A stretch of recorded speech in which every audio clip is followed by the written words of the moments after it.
Let's bring in staff writer for The Atlantic, Michael Scher, and he just interviewed President Trump about what comes next in Venezuela. Also with us, retired Lieutenant General Mark Hertling, former commander of U.S. Army Europe. Michael, one of the most striking parts of your interview is the president telling you that the new Venezuelan leader, Delcy Rodriguez, will, quote, pay a very big price, probably bigger than Maduro if she doesn't comply with U.S. demands. And we know Secretary Rubio has been communicating with Rodriguez. Do you get a sense of what the president meant? What kind of price could be bigger than what Maduro faced? Well, he didn't say what he meant, but it was clearly a threat. And I don't think it's, in the context of him saying there's a second wave prepared to attack Caracas, I don't think it's going beyond reason to suggest that it's a military threat against her or the administration that's there. I think what we're seeing now is a live negotiation. We don't see most of the negotiations being done privately.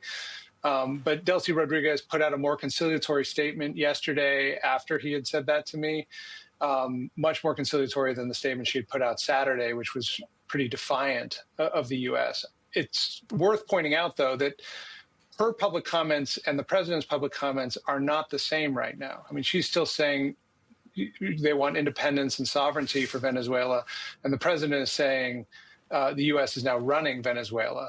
And the president still, says she's cooperating, but is also publicly threatening her. So I think we don't know how this ends right now. We don't know how much sway Delcy Rodriguez has over her own government. She doesn't firmly control it. There are other actors in the government who have different opinions, and we're going to have to see how this plays out. And Michael, President Trump also told you rebuilding there and regime change, anything you want to call it, is better than what you have right now. This president campaigned against nation building in places like Iraq and Afghanistan. What did he say when you asked him about that apparent contradiction? Yeah, I think it's very striking. If you remember back in the early 2000s and then in the 2016 election, Trump came to power literally in 2016 by saying on a debate stage in South Carolina that the Iraq war was a terrible mistake, saying shortly after his election that there would be no more regime change wars. He just has a different message now. And when I asked him about that, I said, what's the difference with Iraq? He said, you'd have to ask President Bush about that. He wouldn't answer. But he clearly embraced the idea of the U.S. being a part of a rebuilding of Venezuela. He's talked about U.S. companies rebuilding the oil infrastructure there. And he doesn't mind the charge of regime change. I mean, he's claiming to be running Venezuela, even as the Secretary of State is saying the regime is still in place. I think there is some political risk here, and I think there is some hidden leverage for the Venezuelan authorities, because if Trump pushes the U.S. further into basically an occupation of Venezuela, which is clearly something he doesn't want to do, that will be discordant for a number of American voters who voted for the president to stop that kind of conflict. General, you have been comparing what's happening in Venezuela to what happened in Iraq. You say it's one thing to remove a regime, it's another to replace it. You led service members in Iraq. What are some lessons learned there that the administration should be thinking about in this moment? Yeah, the biggest lesson, Anna, is expect the unexpected, even if you have a plan. And what I've seen so far, there was an old cult movie a couple of decades ago called Drumline, where the repeated theme is one band, one sound. We haven't heard one band, one sound from the administration. We've had different people saying different things. Even the Mr. Lutnick this morning, said a completely different thing than both Secretary Rubio and the president. So you've got a bunch of disparate activities and conversations and basically requirements. But in any kind of post-kinetic operation, which is what we have right now after the military operation on Saturday morning, you're going to have all sorts of things happen that you have to account for in a plan.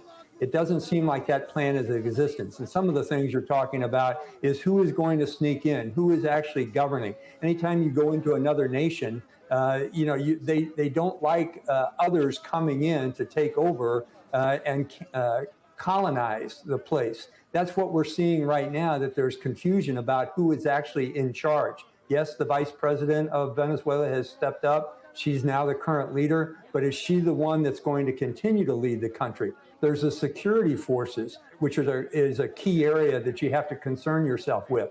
Venezuela has an army of close to 300,000.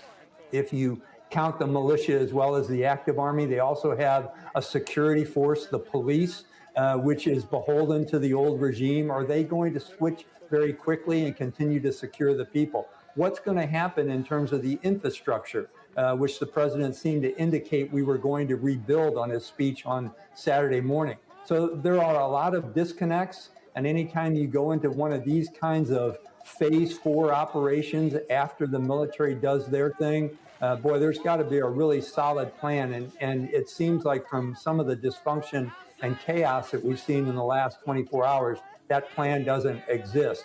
And Secretary Rubio is stepping in right to the middle of this and having to be in charge. And what you see in most operations like this, the person that's put in charge is very confused at the very beginning, and he's answering a lot of questions that he may not have the answers to.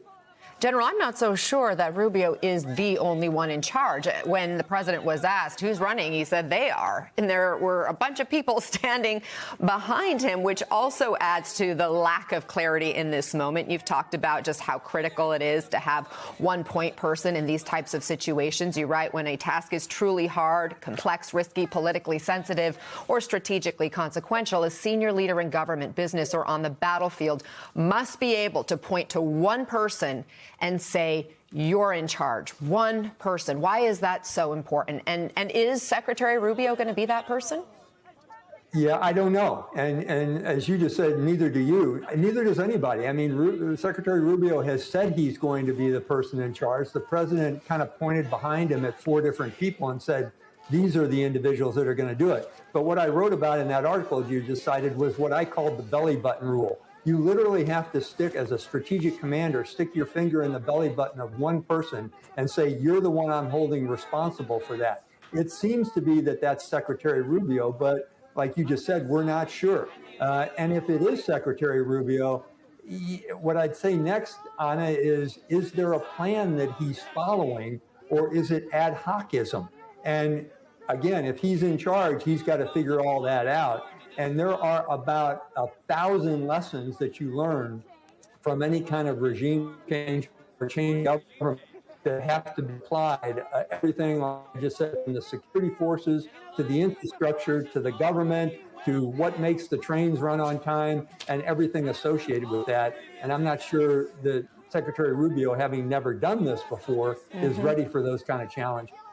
Lieutenant General Mark Hertling and Michael Scher, thank you for both of your reporting and analysis. I appreciate you both.